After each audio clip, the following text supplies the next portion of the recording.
Rajiv sir study point में सभी छात्रों को हार्दिक स्वागत अभिनंदन करता हूं।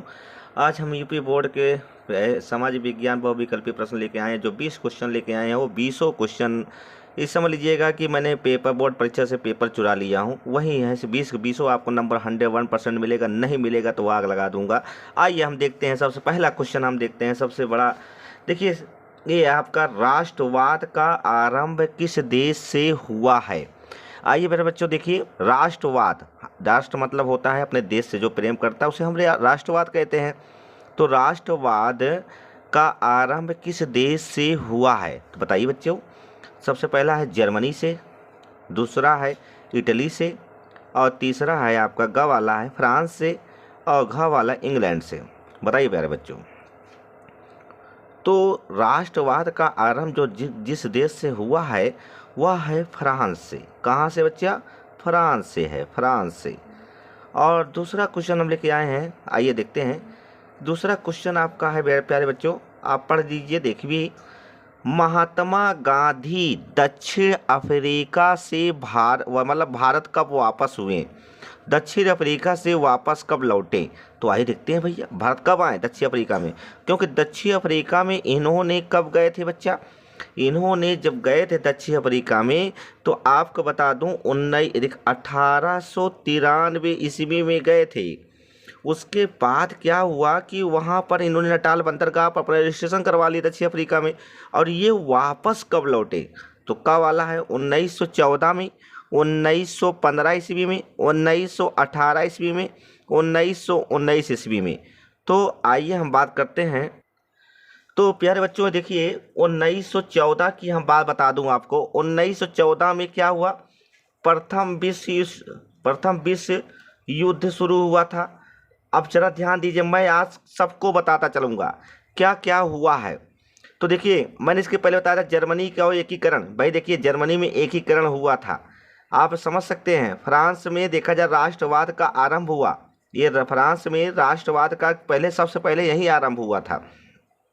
तो 1914 में प्रथम विश्व युद्ध, 1918 में एक आंदोलन गांधी जी ने किया था। एक है खेड़ा आंदोलन बेटा, एक है दिखाई नहीं दे रहा, हाँ, अहमदाबाद श्रमिक आंदोलन था। तो ये कहीं ना कहीं ये दोनों क्वेश्चन तो हो ही नहीं सकता है। अब तीसरा क्वेश्चन चलते हैं, 1919 की बात कर लें तो रॉलेट एक्ट, मैं प्यारे बच्चों बताता चल रहा हूँ, आपको याद भी हो जाएगा। इससे एक फ़ायदा क्या होगा? फ़ायदा ये होगा ऑब्जेक्टिव क्वेश्चन आपके तैयार हो जाएंगे प्यारे बच्चों। और सबसे बड़ी बात क्या होती है कि एक साथ आपको 3 क्वेश्चन आपको मिल रहे हैं, एक प्रश्न से 3 क्वेश्चन। अब देखिए, प्रथम विश्व युद्ध ये पूछ लिया तो आप मार देंगे। अब 1918 में क्या हुआ? अहमदाबाद श्रमिक आंदोलन कब हुआ मेरे प्यारे बच्चों? 1918 में। अगर खेड़ा आंदोलन पूछेगा तो 1918 में। अब 1919 में रॉलेट एक्ट, 1919 में जलियांवाला बाग हत्याकांड हुआ है। और देखिए 1919 में खिलाफत आंदोलन हुआ है। प्यारे बच्चों, मैं सब बिल्कुल डाउट पूरा खत्म करते जाऊंगा। यही मेरा लास्ट वीडियो रहेगा, इसमें बहुविकल्पी का यही लास्ट वीडियो बनाऊंगा।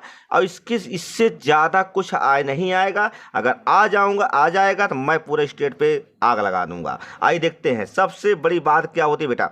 1915 में ये भारत आए थे। कब आए थे 1915 में? 9 जनवरी प्यारे बच्चों, 9 जनवरी 1915 को ये दक्षिण अफ्रीका से महात्मा गांधी भारत आए थे। वो आए तो सबसे पहले कहाँ गए? यहीं पे गुजरात में गए। और गुजरात में अपना ये जानते हैं साबरमती आश्रम, नाम सुने होंगे आप लोग। साबरमती आश्रम इन्हीं मतलब वहीं जाकर इन्होंने रहा। कौन रहे? गांधी जी रहे। समझे प्यारे बच्चों। तो चलिए प्यारे बच्चों देखते हैं। यह अब तीसरा क्वेश्चन मैं लेके आया हूं, आप लोग भी करते रहिए। और तीसरा क्वेश्चन मैं पूरी व्याख्या का साथ करूंगा। आइए क्या बात करते हैं। यंग इटली सोसाइटी की संस्थापक कौन है भैया? यंग न्यू इटली सोसाइटी का संस्थापक कौन था? तो आइए, गैरीबाल्डी, बिस्मार्क, काबुर, मैजनी। ये बहुत बढ़िया है, बहुत बढ़िया क्वेश्चन है। और ये 100% कहीं ना कहीं परीक्षाओं से बहुत देखा जाए तो बहुत ही एक मजबूत क्वेश्चन है और ये आने का फुल चांस है। ये तो ना 20 अगर आप पढ़ लेते हैं तो 20 ठोरे में 10 तो जरूर फंसेगा, और नहीं फंसेगा तो हमसे आप कमेंट के माध्यम से कहिएगा कि राजू सर ये नहीं फंसा है। तो आइए चलते हैं हम। इसमें भैया कौन होगा? Garibaldi, Bismarck, काबूर, Mazzini. तो कौन होगा भैया? बिस्मार्क। कौन होगा भैया? बिस्मार्क। चलो भैया, ये बहुत ही प्रसिद्ध है। करो या मरो का नारा किसने मतलब किसका था? अरे भैया वही करो या मरो का नारा गांधी जी ने दिया था भैया। गांधी जी दिए थे कि चंद्रशेखर आजाद दिए थे कि भगत सिंह दिए थे बेटा, या सुभाष चंद्र बोस दिए थे? भैया देखो, करो या मरो का नारा कब लगाया गया? 1942 में लगाया गया। 42 में लगाया गया। क्या हुआ था? भारत छोड़ो आंदोलन हुआ था। वहीं भारत छोड़ो आंदोलन में कब हुआ था भैया? तो देखिए 1942, 8 अगस्त 1942, 8 अगस्त 1942 को भारत छोड़ो आंदोलन प्रस्ताव पारित हुआ। अब उसी समय गांधी जी कहते हैं भैया कि अब अंतिम लड़ाई होने जा रही है। किससे लड़ाई होगी भैया? अंग्रेजों से होगी। तो ये क्वेश्चन जो है, जहाँ तक सवाल है, ये क्वेश्चन किस जानते भैया? ये क्वेश्चन कहाँ पहुँच गया? अब 100% है। करो या मरो का नारा देने वाला कौन है भैया? गांधी जी हैं। कौन है बच्चा? गांधी जी हैं। चलते हैं। ये क्वेश्चन बहुत ही हर जगह ये क्वेश्चन छाया हुआ है। आइए देखते हैं। कार्न लॉ किस फसल से संबंधित है? कुछ तो बच्चे समझ नहीं पाते हैं कार्न लॉ क्या है। वो सोचते हैं कोई मतलब कि लगता है कौन एक्ट है, कोई अंग्रेज है कार्न लॉ। ऐसा कुछ नहीं बच्चा। ये है गेहूं से है, मक्का से है, दाल से है, आलू से है। किससे है कार्न लॉ? ये भैया कई बार क्वेश्चन पूछा है। तो बताइए, गेहूं से है, दाल से है, आलू से है? ये भैया मक्का से है, मक्का से। चलो बेटा 9वां क्वेश्चन देखते हैं, नया वाला 9 वाला। देखिए, इसमें से कौन सी रबी की फसल है? ये बहुत ही, ये समझ लीजिए कि भूगोल का एकदम बाप है क्वेश्चन। ये कई बार छोटा, देखिए छोटा क्वेश्चन जरूर है, लगता है तो है हल्का, मगर क्या होता है कभी कभी ये गलतियां बहुत छोटे ही क्वेश्चन की गलतियां होती हैं बेटा। अब वही हम लोग समझ नहीं पाते हैं, और जिससे समझ ना पाना हमारे लिए खतरे का खाली हो जाता है। और यही गलतियां, छोटी गलतियां करके आते हैं, हमारा एक नंबर कम हो जाता है। लगता तो बहुत है छोटा, मगर जानते हैं छोड़ करे बहुत घाव बहुत गंभीर है। तो आइए बेटा, इनमें से कौन सी रबी की फसल है? हमारे यहाँ रबी देखिए 3 चक्र होते हैं। पहला नंबर बताइए, देखिए पहला नंबर है रबी की फसल, दूसरा नंबर है जायद की फसल, तीसरा नंबर है खरीफ की फसल। ये बच्चा कहीं ना कहीं एक क्वेश्चन तो 100% है, ऐसे भी पूछ सकता है। तो देखिए रबी की फसल कौन सी है? तो रबी की फसल है भैया नवंबर से चालू होती है, और ये नवंबर से चालू होता है भैया ये फसल, और ये जाकर भैया मार्च के महीने तक होता है। अब आप समझ सकते हैं। जायद का भैया अप्रैल से है, जून तक गर्मी तक चलता है। खरीफ का भैया जुलाई से चलता है, और उसके बाद अक्टूबर तक चलता है। तो 100% है। अब तो आप तो समझ ही गए होंगे, ये चावल होगा, गेहूं होगा, कि मोटे अनाज होगा, चना होगा। ये तो अब तो कंफर्म हो गया। तो रबी की जो फसल है, रब जानते हैं नवंबर में चालू होगी, तो 100% है। नवंबर में कौन सी फसल चालू होती है भैया? गेहूं की फसल। कौन सी भैया? गेहूं की फसल है। तो ये आपका डाउट क्लियर हुआ नहीं? क्लियर है बच्चा? तो कहीं ना कहीं देखा जाए तो जहाँ तक सवाल ही होता है कि ये आपकी देखा जाए तो रबी की जो फसल है बच्चा, ये कौन सी है? गेहूं की फसल है। चलिए अब हम बात करते हैं, निम्नलिखित में से कौन सा ऊर्जा का परंपरागत स्रोत नहीं है? मतलब परंपरागत स्रोत है, ऊर्जा का परंपरागत स्रोत है बच्चा। ये बहुत ही अच्छा क्वेश्चन है, बहुत ही डाउटफुल है। अच्छा, और ये मैंने क्रम थोड़ा सा गड़बड़ा दिया हूँ, इसके लिए सॉरी, क्योंकि मुझे इसके बाद करना था। चलिए जो हो गया, क्रम गड़बड़ हो गया जल्दी जल्दी में, कोई दिक्कत नहीं। क्वेश्चन होता है, 20 क्वेश्चन से आपसे मतलब है। निम्नलिखित में से कौन सा ऊर्जा का परंपरागत स्रोत है? तो ऊर्जा का कौन सा परंपरागत स्रोत है भैया? तो देखिए भैया, सौर ऊर्जा, कोयला, पवन ऊर्जा, ज्वारीय ऊर्जा। तो परंपरागत स्रोत कौन सा है? तो भैया परंपरागत स्रोत कौन सा है? ये 100% है। एक तो क्वेश्चन इसमें तो आना निश्चित है। अब देखिए भैया, कोयला तो भैया एक समय ऐसा होता है, कुछ समय के लिए होता है, मगर इसका जब पतन खत्म हो जाएगा तो कई वर्ष लग सकते हैं कोयला आने में। पवन ऊर्जा की हम बात कर लें, ज्वारीय ऊर्जा, तो देखिए परंपरागत जो स्रोत है ये सौर ऊर्जा है। कौन सा बेटा? सौर ऊर्जा है। हाँ, अब आइए, बेल्जियम की राजधानी का क्या नाम है? तो भैया देखिए, ये क्वेश्चन तो बहुत इंपॉर्टेंट है। और जहाँ तक सवाल ये होता है कि बेल्जियम की राजधानी का क्या नाम है, ब्रुसेल्स, देखिए वालोनिया, वान, पेरिस। तो भैया देखिए, जहाँ बेल्जियम की बात करते हैं वो राजधानी क्या है? ब्रुसेल्स है। चलिए बेटा, यही हमको 6 वाला क्वेश्चन लेना था, ताकि हम 9 वाला ले लिए। इससे थोड़ा सा मुझे डाउट हुआ। और रही बात ये 6 वाला क्वेश्चन, चलिए कोई बात नहीं है, आगे पीछे हो जाता है। मुझे 20 क्वेश्चन कराना है, और 20 क्वेश्चन में 101% है, 10 नंबर नहीं आएगा तो हमसे आप कमेंट के माध्यम से कह दिए गुरुजी नहीं फंसा, मैं अपना पूरा मोबाइल फोड़ डाऊंगा। आइए देखते हैं। सबसे बड़ी बात है, निम्न में से कौन सी धात्विक खनिज है भैया? देखो भैया, तांबा है, आभरक है, हीरा है, चूना पत्थर है। कौन सी धात्विक खनिज है भैया? तो देखिए, हमने बताया था तांबा सबसे ज़्यादा कहाँ मिलता है भैया? तांबा है खेतड़ी जयपुर से मंगवाई। मैंने बताया था बेटा, खेतड़ी जयपुर से मंगवाई, जयपुर। अब बच्चा, जयपुर कहाँ है? राजस्थान में है। अब राजस्थान में है, ये कई बार क्वेश्चन पूछा है बच्चा। और रही बात यह है, कुल मिलाकर देखा जाए तो ये निम्नलिखित धात्विक खनिज कौन सी है? तांबा है। तांबा, जहाँ ठोस हो वहाँ तांबा, लोहा हुआ, लोहा हुआ, ये तांबा हुआ, ये सब क्या है? धात्विक खनिज हैं। और ये सब क्या हैं? ये आभरक, ये अधात्विक खनिज हैं। ये अधात्विक खनिज हैं। हीरा अधात्विक खनिज है, चूना अधात्विक खनिज है, जो गल जाए वो अधात्विक खनिज है। प्यारे बच्चों, आसान समझ लीजिएगा। ये एक बार आपकी मैं जो पढ़ा रहा हूँ, इसके बाद कोई बहुविकल्पी प्रश्न नहीं आएंगे, इसी से आप 20 नंबर ले लीजिए।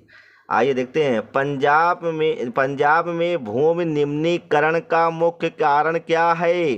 भैया, निम्नीकरण का मतलब क्या होता है? जमीन उसकी बेकार हो जाना, जमीन उसकी बर्बाद हो जाना, उसमें कोई खेती नहीं होती है, उसी को कहा जाता है निम्नीकरण। तो कैसे हो जाता है निम्नीकरण? आपके यहाँ भी निम्नीकरण हो जाते हैं, ऐसी बात नहीं है। देखिए भैया, गांव में भी लगभग देखा जाए कुछ खेत ऐसे निम्नीकरण हो जाते, बेकार हो जाते हैं, उसमें कोई मतलब पैदावारी नहीं होती है। गहन खेती, वन उन्मूलन, अधिक सिंचाई, अति पशुचरण।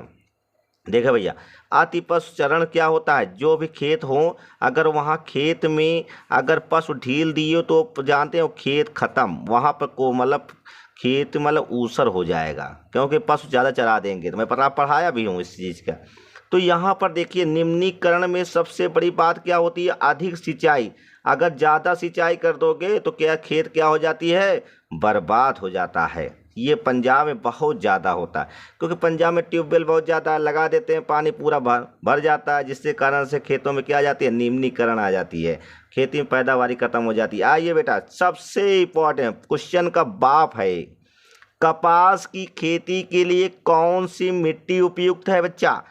ये कई बार पूछा भैया। देखो भैया, तो देखिए, कपास मतलब इसी को कहते हैं कपासी मिट्टी, और इसी को कहते हैं रेगुर मिट्टी, हमने बताया था।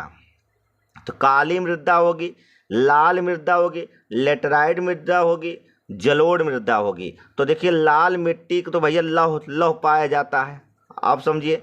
जलोढ़ मिट्टी जो निर्माण होता है नदियों से बहे हुए अवशेष से होता है बच्चा। और लेटराइट मिट्टी ये पहाड़ों तरफ होती है। काली मिट्टी जो होती है ज्वालामुखी के विस्फोट से होती है। किससे होती है बेटा? ज्वालामुखी के विस्फोट से होती है। एक ध्यान देना, ज्वालामुखी के विस्फोट से होती है बच्चा। तो 100% है। तो कपास के लिए सबसे उपयुक्त जो होती है मिट्टी कौन सी होती है? काली मिट्टी होती है। कौन सी मिट्टी होती है बेटा? काली मिट्टी होती है, पहले बता दे रहा हूँ, काली मिट्टी होती है। और ये काली मिट्टी का निर्माण किससे होता है? ज्वालामुखी के विस्फोट से। काली मिट्टी को रेगुर मिट्टी कहते हैं और काली मिट्टी को कपासी मिट्टी कहा जाता है। ये सब ज़्यादा कहाँ पाया जाता है? महाराष्ट्र में पाया जाता है बेटा। और कहाँ पाया जाता है? गुजरात में पाया जाता है। यहाँ कपास की खेती का उत्पादन सर्वप्रथम है। चलिए बेटा, अब आते हैं, देखा जाए तो 12वां क्वेश्चन लेके हम आए हैं। मैं तो सबसे बड़ी बात होती है बेटा इसमें, भारत में कुल कितने संघीय राज्य हैं? ये बहुत ही कई बार क्वेश्चन इसका पेपर में पूछा है और देखा जाए तो आने की पूर्ण संभावना भी है और ये हमेशा क्वेश्चन आता भी रहता है। ये छोटा ज़रूर है मगर इसमें गलतियां बहुत लोग करते हैं क्योंकि बच्चे समझ नहीं पाते हैं, झटके में कर देते हैं, जल्दी जल्दी में कर देते हैं। तो 27 है, 32 है, 28 है, 30 है। भारत में कुल कितने संघीय राज्य हैं बेटा? तो 27, 32, 28, 30। तो बेटा कितना है? 28 है। संघीय का मतलब होता है मतलब कई राज्यों, देखिए मतलब कई राज्यों को मिलाकर एक संघ बनाया जाता है, उसे हम क्या कहते हैं? संघीय राज्य कहते हैं। आइए हम बात करते हैं, राज्य सूची के विषयों पर कानून कौन बनाता है? बहुत बढ़िया, हमने बताया था बच्चा।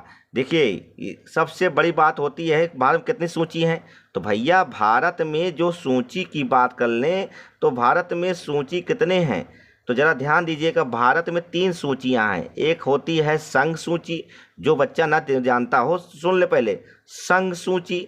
एक होता है राज्य सूची, एक होता है समवर्ती सूची। समवर्ती सूची, देखिए संघ सूची में 100 विषय हैं, राज्य सूची में पहले 66 विषय थे, 5 विषय चले आए कहाँ बेटा? समवर्ती सूची में। अब वहाँ पर कितना रह गए? 61 विषय रह गए। अब देखिए बेटा 61 विषय रह गए। अब समवर्ती सूची में पहले था 47 विषय, 5 जुड़ गए, टोटल कितने हो गए? 52 विषय। आप जरा ध्यान सकते हैं, ध्यान दीजिए।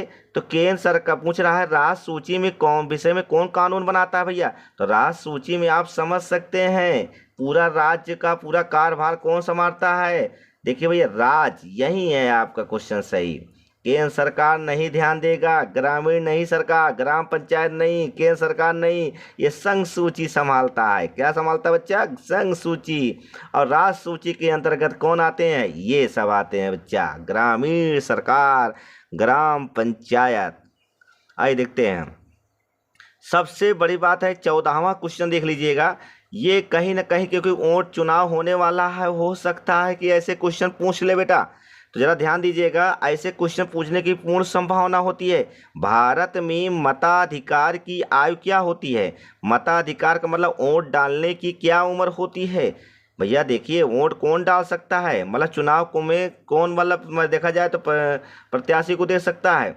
तो 21 वर्ष कि 20 वर्ष, 26 वर्ष, 18 वर्ष।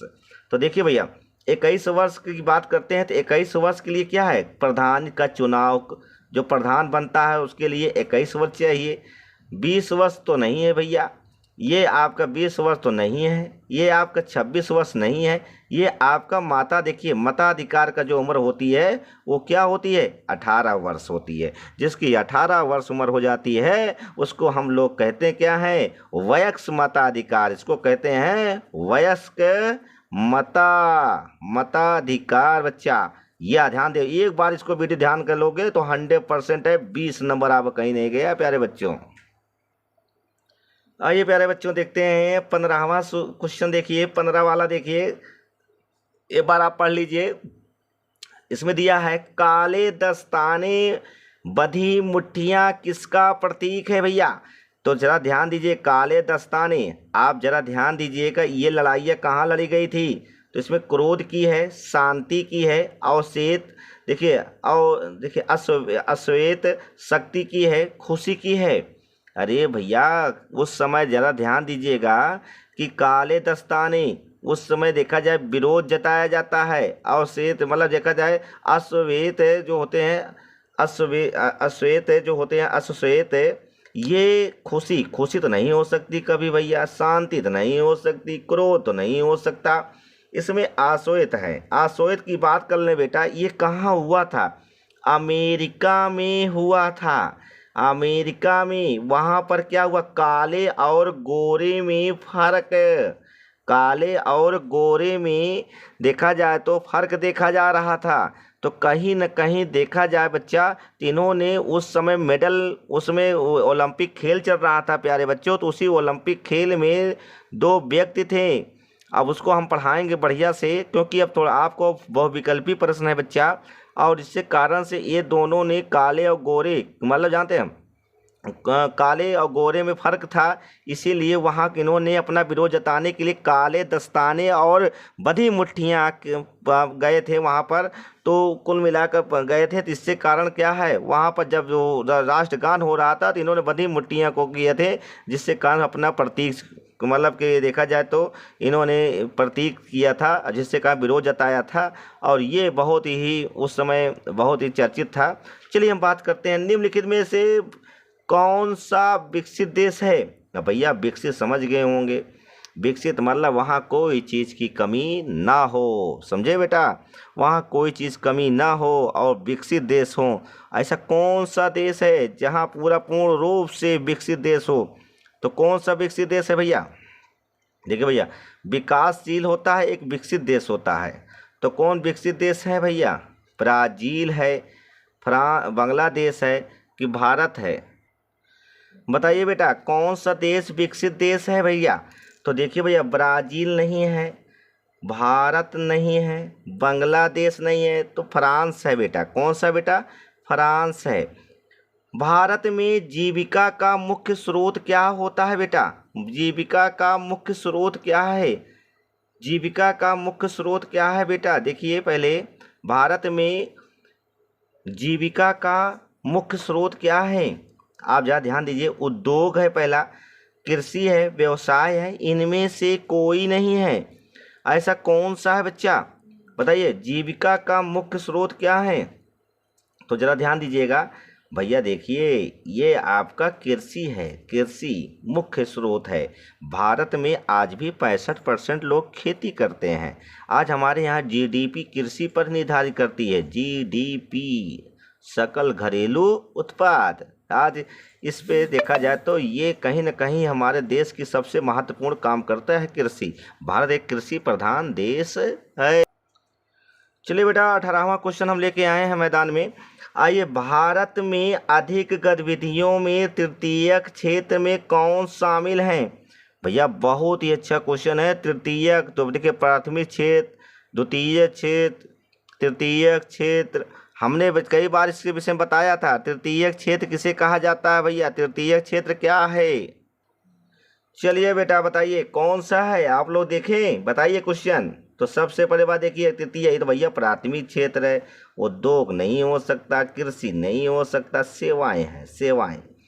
चलिए भैया अगला क्वेश्चन चलते हैं भैया। विकास का महत्वपूर्ण घटक क्या है, ये इकोनॉमिक्स अर्थशास्त्र का है। विकास का सबसे महत्वपूर्ण घटक क्या है, आय है, औसत आय है, राष्ट्रीय आय है, उच्च विकास है। तो भैया देखिए, आय नहीं है, औसत आय नहीं है, उच्च विकास नहीं है, राष्ट्रीय आय है। क्या है भैया, तभी राष्ट्रीय आय आपका मजबूत होगा, तभी आपका विकास कहलाएगा बच्चा। चलिए, ये क्वेश्चन तो रामबाण है, ये हर परीक्षाओं में तो कहीं ना कहीं कंपटीशन की परीक्षाओं में हमेशा पूछता है। महात्मा गांधी राष्ट्रीय ग्रामीण रोजगार गारंटी एक्ट योजना चलाई गई थी, कब चलाई गई थी बच्चा। तो देखिए, महात्मा गांधी इसको कहते हैं मनरेगा। क्या कहते हैं बच्चा, मनरेगा। पहले इसका नाम नरेगा था, अब इसका नाम हो गया मनरेगा।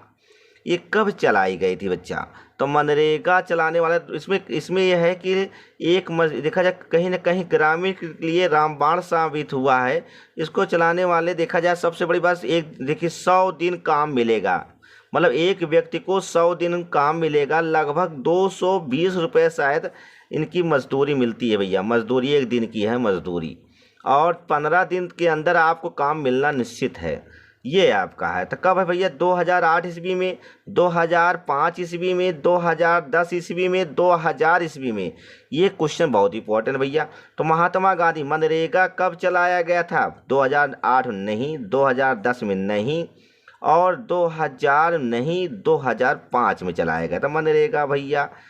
तो प्यारे बच्चों, ये हमारा वीडियो कहीं ना कहीं आग लगाने वाला वीडियो है। ये 20 क्वेश्चन तो समझ लीजिएगा, मैं जो बनाया हूँ 20 क्वेश्चन, अब आप समझ लीजिएगा ये पेपर का निचोड़ वीडियो बनाया हूँ, और यही समझ लो हूबहू यही न आएगा, ये मेरा दावा है प्यारे बच्चों। अगर मेरा वीडियो अच्छा लगे तो लाइक और सब्सक्राइब कर दीजिएगा और कमेंट करिएगा, ताकि अगर अच्छा वीडियो लगे तो मैं और वीडियो देने का प्रयास करूँगा। बहुत बहुत धन्यवाद प्यारे बच्चों।